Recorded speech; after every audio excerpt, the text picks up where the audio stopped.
Hey guys, what's up? It's Fariz, and welcome to the first episode of Potato Builds, where I try to make a DIY version of things. Why potato? Because it's gonna be cheap. Kinda. I'm gonna try my best to keep it as simple as cheap as possible, but sometimes it just gets out of hand. Now I noticed that a lot of people were complaining about my lighting, so I decided to make it better. I already added 50 watt and 30 watt light bulbs around my recording area to make it better.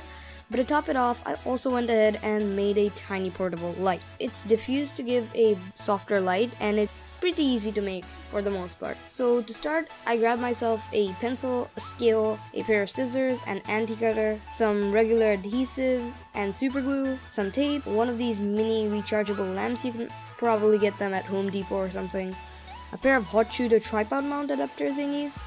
I'll link to in the description. Unfortunately, these are pretty pricey, but at least they're worth it.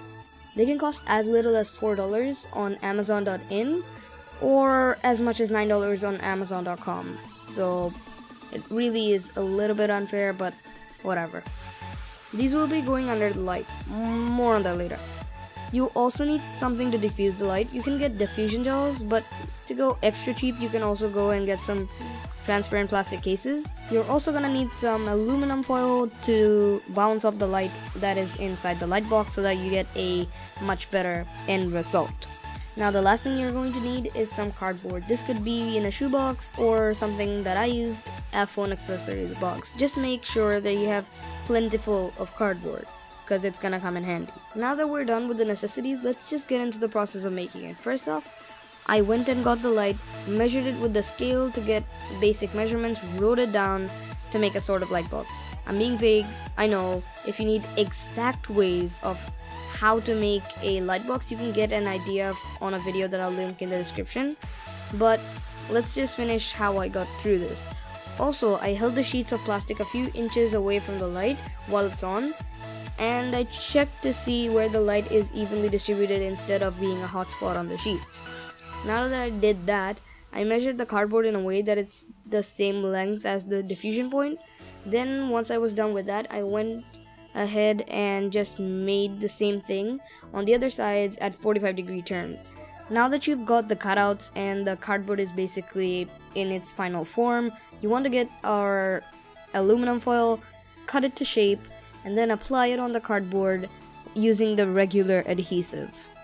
It's crucial that you use the regular adhesive because super glue isn't very ideal in this situation.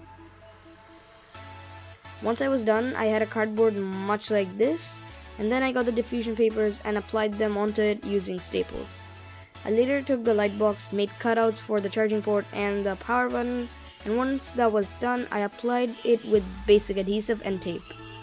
Once that was done, I took the tripod mount on the adapter and glued it using super glue to the bottom of the light. I took the other adapter and screwed it onto the light.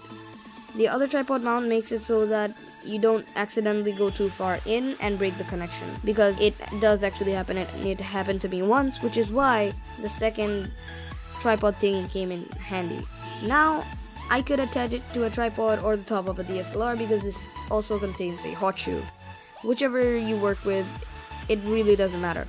I tried it out for laughs and was shocked by how good it looked. Here's the difference in lighting in my past videos without the 50 and 30 watt lights, with the 50 and 30 watt lights, and finally with the 50 and 30 watt lights in combination of this mini light.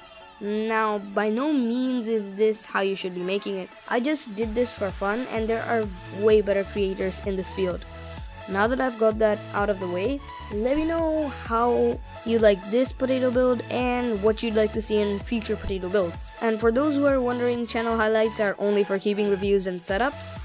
But yeah, with that being said, that's it for today's video, and I'll see all you beautiful people in the next one. Bye!